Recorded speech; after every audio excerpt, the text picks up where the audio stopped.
مولانا روم وایي یو ورځ شپون روانو رمیوال رمه روانه کړې وه رمه نو یوه وزه شاته پاته سوه وزه شاته پاته سوه نو لیو راغو لیو دا یو معنا ټکي ځکه زه کوم چې خبره باندې سر خلاصي لیو باندې پوهېږئ لیو بګیاړ لیو راغی نو هغه وزه چې ولیدله لیو ډېر خوشحاله سو چې یاره اوس خو مې کار جوړ سو یو دو ټوپه به واچوم دا وزه به ونیسم خوراک مې پیدا نو چې کله لیو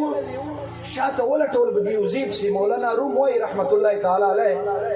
وایي دا وزې مخ ته منډې وهلې لیو شاته منډې پسې وړي نو وزې سوچ وکړه چې یاره لیو له لاسه چې مرمه او دی مې خوري بهتره نه ده اوبو کې دې مړه سمه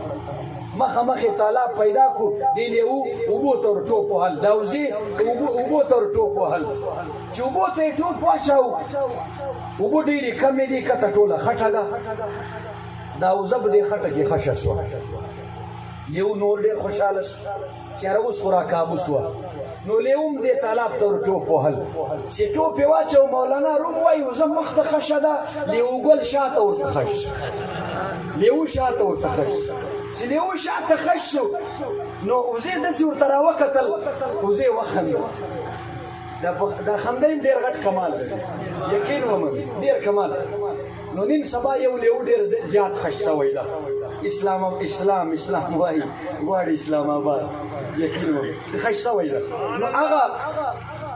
لیو چې ډېره پریشانه سو وزې شاته راوکتل وزې وخندل چې کله وزې وخندل لیو ورته وایي وزې ولې خاندې که زه خش یم خو تم خشه یې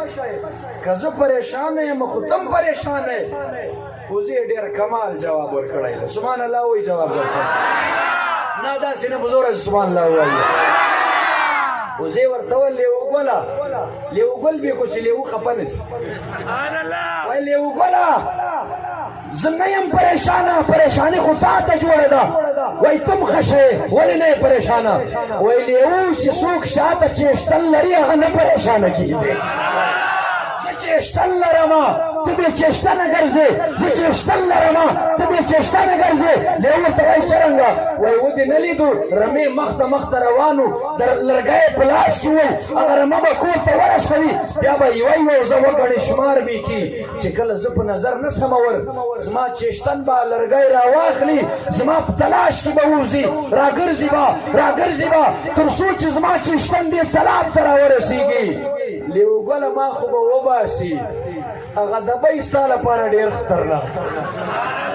ستا لپاره دبۍ ډېر خطرناک ده ډېره دبه دوبه به در باندې جوړوي لیو باندې خولې راډنګې سوې چې یاره اوس به څه کوو دا خو چیشتن لري زه بې چیشته نه غورځېدلی یم خبره دا شی د کفارو ته وایم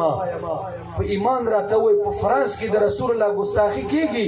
مخامخ پروردګار عالم یو ځوان ورته پیدا کړي کافر مخ باندې په چمیټه وږي راوځاري